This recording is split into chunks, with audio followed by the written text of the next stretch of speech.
जय हिंद दोस्तों, मेरा नाम है अंगद और आज आप देख रहे हैं दिव्य दर्पण और फेज नंबर 4। आज मैं फेज 4 में भारतीय संविधान के पॉलिटी सेगमेंट से रिलेटेड बातें बताऊंगा। अनुच्छेद 3 है, इसमें जैसे मौलिक अधिकार फंडामेंटल राइट्स, इसी के बारे में हम चर्चा करेंगे। बने रहिए वीडियो में। एक रिक्वेस्ट है आपसे कि आप वीडियो को लाइक करें, कमेंट करें, शेयर करना नहीं भूलें। अगर आप यूट्यूब पे नए हैं तो चैनल को सब्सक्राइब करके रखें ताकि वीडियो आप तक पहुंच सके। ये मैं एजुकेशनल चैनल बनाया हूं। इसमें वैसे विद्यार्थी जो बिहार स्टेट से आते हैं, बिहार के एग्जाम दे रहे हैं, उनके लिए यह क्लास जो है बहुत प्रॉफिट पहुंचाएगा। आइए, पॉलिटी से तो क्वेश्चन बनते ही बनते हैं। मैं आपको मूल अधिकार कैसे मिलता है? आपको जन्म के बाद मूल अधिकार मिलता है। मूल अधिकार को मैग्ना कार्टा बोलते हैं। ओके, यह जो है फंडामेंटल राइट यूएसए के संविधान से लिया गया है। ओके, अनुच्छेद 12 से लेकर 35 तक भाग 3 में चर्चा है, वर्णन है।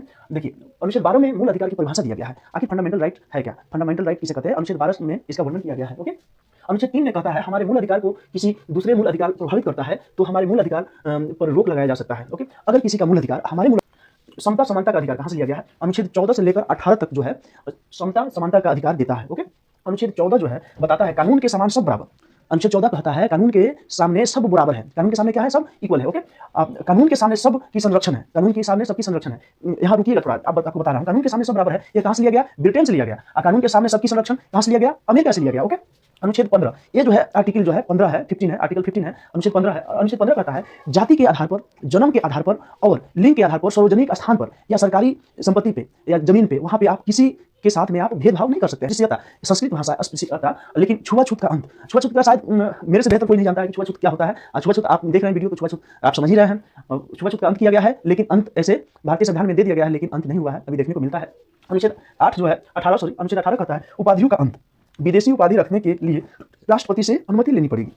अनुच्छेद 18 क्या कहता है? अगर आप विदेशी नागरिक हैं, आप इंडियन सिटीजन हैं। स्वतंत्रता का अधिकार अनुच्छेद 19 से 22 तक है।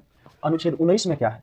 अभिव्यक्ति की स्वतंत्रता है, बोलने की स्वतंत्रता है, झंडा लहराने की स्वतंत्रता है, पुतला जलाने की स्वतंत्रता है, आरटीआई लगाने की स्वतंत्रता है, प्रेस की स्वतंत्रता है, बिना हथियार सभा करने की स्वतंत्रता है, संगठन बनाने की स्वतंत्रता है, चारों ओर घूमने की स्वतंत्रता है, भारत में किसी भी क्षेत्र में जाकर बस जाने की स्वतंत्रता है। संपत्ति का अधिकार मूल अधिकार नहीं है, कानूनी अधिकार है। कौन क्या है? संपत्ति का अधिकार पूछता है। संपत्ति का अधिकार कौन सा अधिकार है? मूल अधिकार है या कानूनी अधिकार है? तो कानूनी अधिकार है। 44वें संविधान संशोधन 1978 में मौलिक अधिकार से हटा दिया गया है।